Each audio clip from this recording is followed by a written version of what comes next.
The life struggles of doctor B R Ambedkar. दोस्तों, आज हम बात करने वाले हैं एक ऐसी पर्सनैलिटी की जिन्होंने जीवन में संघर्ष के द्वारा न सिर्फ अपनी एक अलग पहचान बनाई, बल्कि समाज के एक बड़े वर्ग को नई दिशा दिखाने का काम भी किया। बाबा साहेब नाम से पॉपुलर ये एक Indian jurist, economist, politician, social reformer होने के साथ साथ इंडिपेंडेंट इंडिया के फर्स्ट लॉ मिनिस्टर और इंडियन कॉन्स्टिट्यूशन के प्रिंसिपल आर्किटेक्ट भी रहे। जी हां, हम बात कर रहे हैं डॉक्टर बी आर अम्बेडकर की। आज 14 अप्रैल के दिन हम इन्हीं महान शख्सियत की जयंती सेलिब्रेट कर रहे हैं, तो ये एकदम सही मौका है इनकी लाइफ और संघर्ष को डिटेल में जानने का। डॉक्टर अम्बेडकर के नाम और उनके काम से तो लगभग सभी परिचित होते हैं, लेकिन इन्होंने जीवन में जिन स्ट्रगल्स का सामना किया उनके बारे में अक्सर कम ही बात होती है। इसलिए आज की वीडियो में हम एक लीडर बनने से पहले डॉक्टर अम्बेडकर के जीवन संघर्ष की बात करेंगे और देखेंगे किस तरह दलित लीडर के तौर पर उनका विकास हुआ। तो आइए शुरू करते हैं। Birth and early life. 14 अप्रैल 1891 को भीमाबाई और रामजी मालोजी सकपाल के घर एक बेटे का जन्म होता है। रामजी सकपाल एक आर्मी ऑफिसर थे जो कि मध्य प्रदेश के म्हाऊ में स्टेशन थे। मां भीमाबाई अपने बेटे को भीम बुलाने का फैसला लेती हैं। इनके जन्म से पहले ही रामजी के एक अंकल, जो कि सन्यासी का जीवन जी रहे थे, एक भविष्यवाणी करते हैं कि जन्म लेने वाली ये संतान एक दिन वर्ल्ड फेम हासिल करेगी। रामजी और भीमाबाई की पहले से ही कई संतानें थीं। इसके बावजूद उन्होंने भीमराव को अच्छी शिक्षा दिलाने के लिए हर संभव प्रयास करने की ठान ली थी। 2 साल बाद रामजी आर्मी से रिटायर हो जाते हैं और पूरी फैमिली डापोली मूव कर जाती है, जो कि महाराष्ट्र के रत्नागिरी डिस्ट्रिक्ट में लोकेटेड है। ये ओरिजिनली यहीं से बिलोंग करते थे। भीम को 5 साल की उम्र में स्कूल में दाखिला दिलाया जाता है, लेकिन पूरे परिवार के लिए रामजी को मिल रही छोटी सी आर्मी पेंशन पर गुजारा करना मुश्किल हो रहा था। ऐसे में रामजी के कुछ दोस्त जब उनके लिए सतारा में जॉब ढूंढ लेते हैं तो परिवार एक बार फिर मूव करता है, लेकिन कुछ समय बाद ही इन्हें एक ट्रेजेडी से गुजरना पड़ता है। भीमाबाई, जो कुछ समय से बीमार चल रही थी, उनकी मृत्यु हो जाती है। इसके बाद भीम की आंट मीरा बच्चों की देखभाल का जिम्मा उठा लेती हैं। रामजी महाभारत और रामायण की स्टोरीज अपने बच्चों को सुनाया करते थे और उनके लिए डिवोशनल सॉन्ग्स भी गाया करते थे। इस तरह भीम और उनके भाई बहनों की होम लाइफ अभी भी हैप्पी थी। लेकिन दोस्तों, इसका यह मतलब नहीं है कि भीमराव जी के लिए सब कुछ आसान रहा। आइए देखते हैं आगे चलकर किस तरह की मुश्किलों का सामना उन्होंने किया। Face off with caste prejudices. छोटी उम्र में ही भीम का ध्यान इस ओर जाता है कि उनके और उनकी फैमिली के साथ कुछ अलग तरह का व्यवहार किया जाता है। स्कूल में उन्हें बाकी स्टूडेंट्स की डेस्क से दूर रूम के एक कोने में रफ मैट पर बैठना पड़ता था। ब्रेक में उन्हें उस बर्तन से पानी नहीं पीने दिया जाता था जिससे बाकी बच्चे पिया करते थे। भीम को यह समझ नहीं आता था कि आखिर उनके साथ ये अलग व्यवहार क्यों किया जाता है। उनमें ऐसा क्या गलत है। एक बार उन्हें और उनके बड़े भाई को समर हॉलिडेज स्पेंड करने के लिए गोरेगांव ट्रैवल करना था, जहां उनके फादर कैशियर की तरह काम कर रहे थे। ये ट्रेन से उतरकर लंबे समय तक स्टेशन पर इंतजार करते हैं, लेकिन रामजी इनसे मिलने नहीं आ पाते। भीम और उनके भाई काफी वेल ड्रेस्ड, क्लीन और पोलाइट थे। स्टेशन मास्टर थोड़ा काइंडनेस शो करते हुए इनके पास आते हैं और पूछते हैं कि ये लोग कौन हैं और कहां जा रहे हैं। इस पर भीम बिना कुछ सोचे उन्हें बता देते हैं कि वो लोग महार्स हैं। ये सुनकर स्टेशन मास्टर एकदम हैरान रह जाता है। उसके फेस के काइंडली एक्सप्रेशंस एकदम से बदल जाते हैं और वो इनके पास से वापस लौट जाता है।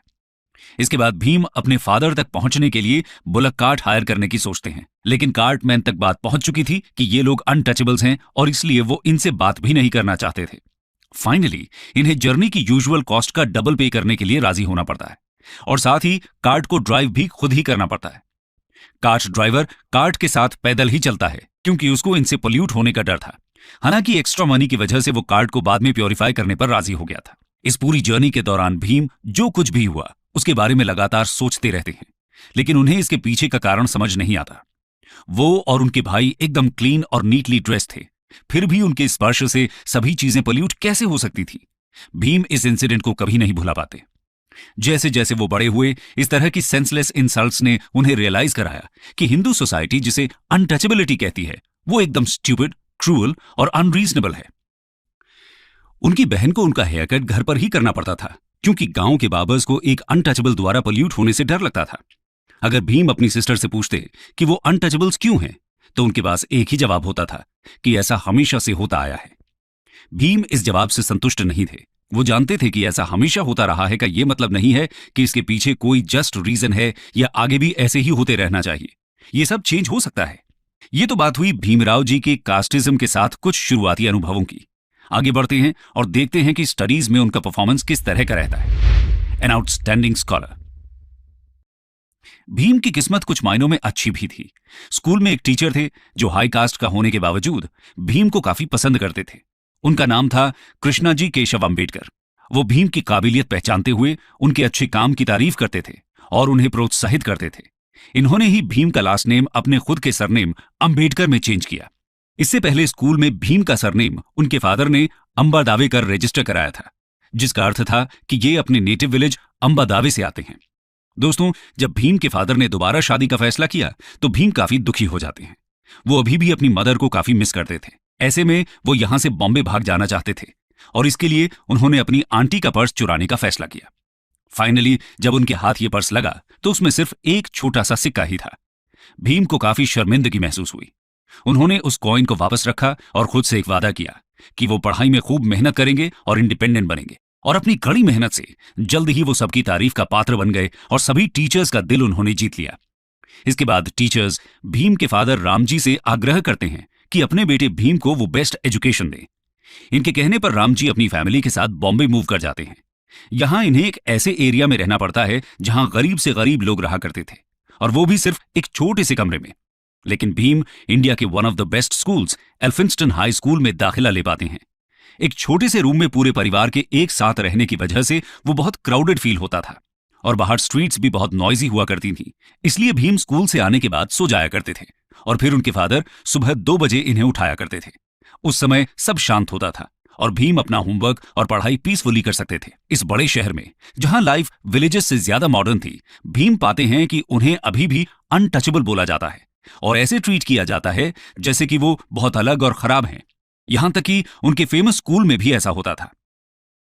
एक दिन टीचर ने उन्हें सम सॉल्व करने के लिए ब्लैक बोर्ड के पास बुलाया। इस पर क्लास के बाकी सभी लड़के एकदम से खड़े हो गए और नाराजगी दिखाने लगे, क्योंकि ब्लैक बोर्ड के पीछे उनके लंच बॉक्सेस रखे हुए थे और उनका मानना था कि भीम उनके खाने को पोल्यूट कर देंगे। और जब भीम संस्कृत की शिक्षा लेना चाहते थे तो उन्हें कहा जाता है कि ये अनटचेबल्स के लिए फॉरबिडन है, इसलिए उन्हें पर्शियन पढ़नी पड़ती है। हालांकि आगे चलकर उन्होंने खुद से संस्कृत को भी सीखा। खैर, इसी बीच 17 साल की एज में भीम ने मैट्रिकुलेशन एग्जाम पास कर लिया। अपनी कम्युनिटी से वो ऐसा करने वाले पहले इंसान थे। उस समय अर्ली मैरिजेस कॉमन हुआ करती थी, तो इसी साल भीम की शादी रमाबाई से कर दी गई। भीम ने पढ़ाई में अपनी मेहनत जारी रखी और नेक्स्ट इंटरमीडिएट एग्जामिनेशन डिस्टिंक्शन के साथ पास किया। लेकिन अब इससे आगे रामजी स्कूल फीस पे करने में असमर्थ महसूस कर रहे थे। ऐसे में भीम के एक शुभचिंतक ने बड़ौदा के महाराजा गायकवाड़ को भीम की रिकमेंडेशन भेजी। शाहू महाराज ने इन्हें मंथली स्कॉलरशिप ग्रांट कर दी। इस स्कॉलरशिप की हेल्प से भीमराव 1912 में अपनी बीए पास कर लेते हैं और इसके बाद उन्हें सिविल सर्विस में एक जॉब दे दी जाती है। लेकिन सिर्फ 2 हफ्तों के बाद ही उन्हें वापस बॉम्बे अपने घर जाना पड़ता है, क्योंकि रामजी बहुत बीमार पड़ गए थे और कुछ समय बाद ही उनका स्वर्गवास हो जाता है। इसके बाद 1913 में दोस्तों भीमराव को आगे पढ़ने का मौका मिलता है। दरअसल बड़ौदा के महाराजा एक स्कीम शुरू करते हैं जिसके तहत कुछ आउटस्टैंडिंग स्कॉलर्स को फर्दर स्टडीज के लिए अब्रॉड भेजा जाना था। भीमराव भी इसमें सिलेक्ट किए जाते हैं, लेकिन उन्हें एक अग्रीमेंट साइन करना पड़ता है जिसके अनुसार अपनी स्टडीज फिनिश करने के बाद 10 साल इन्हें बड़ौदा स्टेट को सर्व करना था। इस तरह 1913 में भीमराव यूएसए चले जाते हैं और न्यूयॉर्क में स्थित वर्ल्ड फेमस कोलंबिया यूनिवर्सिटी से पढ़ाई करते हैं। इनके मेन सब्जेक्ट्स इकोनॉमिक्स और सोशियोलॉजी थे। 2 साल के अंदर वो एमए की डिग्री हासिल कर लेते हैं और अगले ही साल अपनी पीएचडी थीसिस भी कंप्लीट कर लेते हैं। इसके बाद वो कोलंबिया छोड़कर इंग्लैंड चले जाते हैं और वहां London school of economics join कर लेते हैं। हालांकि उन्हें कोर्स पूरा होने से पहले ही लंदन छोड़ना पड़ता है, क्योंकि स्टेट ऑफ बड़ौदा द्वारा दी गई स्कॉलरशिप एक्सपायर हो जाती है। भीमराव को 3 साल का इंतजार करना पड़ता है लंदन वापस जाकर अपनी पढ़ाई पूरी करने के लिए। खैर, उससे पहले बात करते हैं वापस इंडिया आकर उनके किस तरह के एक्सपीरियंसेस रहते हैं। रिटर्न टू इंडिया, नाइटमेयर इन बड़ौदा। दोस्तों, जैसा कि तय हुआ था, भीमराव बड़ौदा को सर्व करने के लिए वापस आ जाते हैं। उन्हें बड़ौदा सिविल सर्विस में एक शानदार जॉब दी जाती है। भीमराव के पास अब डॉक्टरेट की उपाधि थी और एक टॉप जॉब के लिए वो ट्रेन हो रहे थे। लेकिन इस सब के बाद भी उन्हें हिंदू कास्ट सिस्टम के वर्स्ट फीचर्स का सामना करना पड़ता है। ये अब और ज्यादा मुश्किल था, क्योंकि वो पिछले 4 साल से देश से बाहर रह रहे थे, अनटचेबल के लेबल से एकदम फ्री और दूर। जिस ऑफिस में वो काम कर रहे थे वहां कोई भी उन्हें फाइल्स और पेपर्स हाथ में नहीं देता था।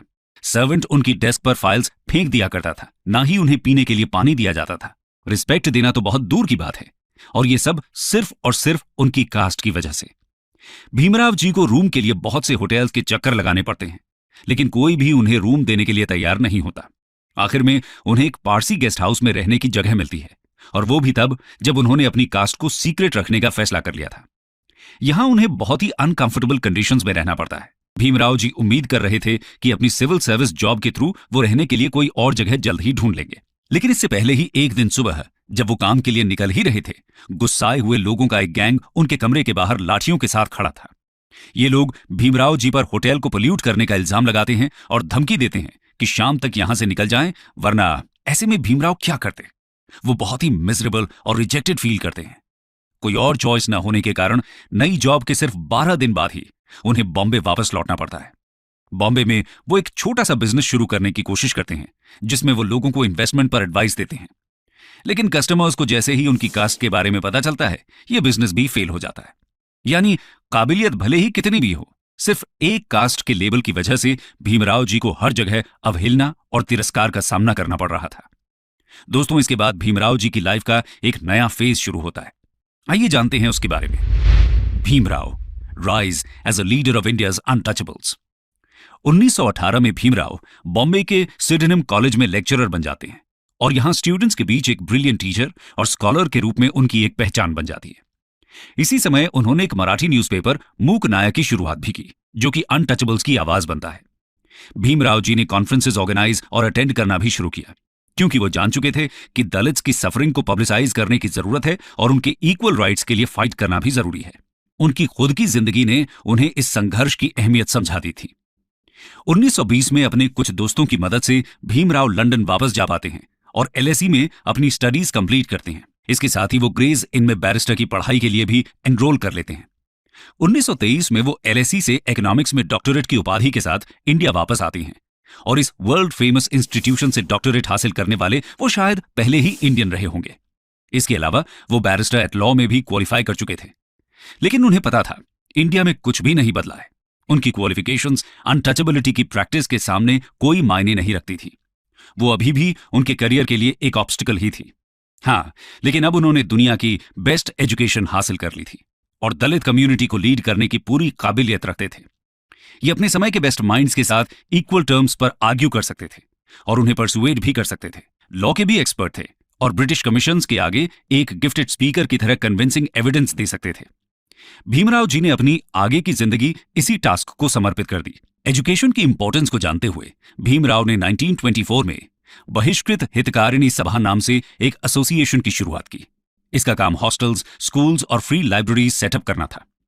इसके बाद 1927 में महाड़ सत्याग्रह हो, राउंड टेबल कॉन्फ्रेंसेस में पार्टिसिपेट करना हो या कंस्टिट्यूएंट असेंबली में दलित राइट्स को इंश्योर करना, भीमराव जी ने दलित्स की इमेंसिपेशन के लिए ही काम किया। कंक्लूजन। दोस्तों, ये थी कहानी एक ऐसे संघर्ष की जिसने पूरी दलित कम्युनिटी को आगे चलकर प्रेरित किया। डॉक्टर भीमराव अंबेडकर न सिर्फ दलित्स के लीडर बने, बल्कि सभी वल्नरेबल कम्युनिटीज के राइट्स की बात उन्होंने की। वो वुमेन राइट्स के एक बड़े पक्षधर थे। उन्होंने अपने जीवन में आई कठिनाइयों से कभी हार नहीं मानी, बल्कि उन्हीं की प्रेरणा से एक लीडर के रूप में खुद को विकसित किया। ऐसी महान शख्सियत को आज उनकी जयंती पर हमारा शत शत नमन।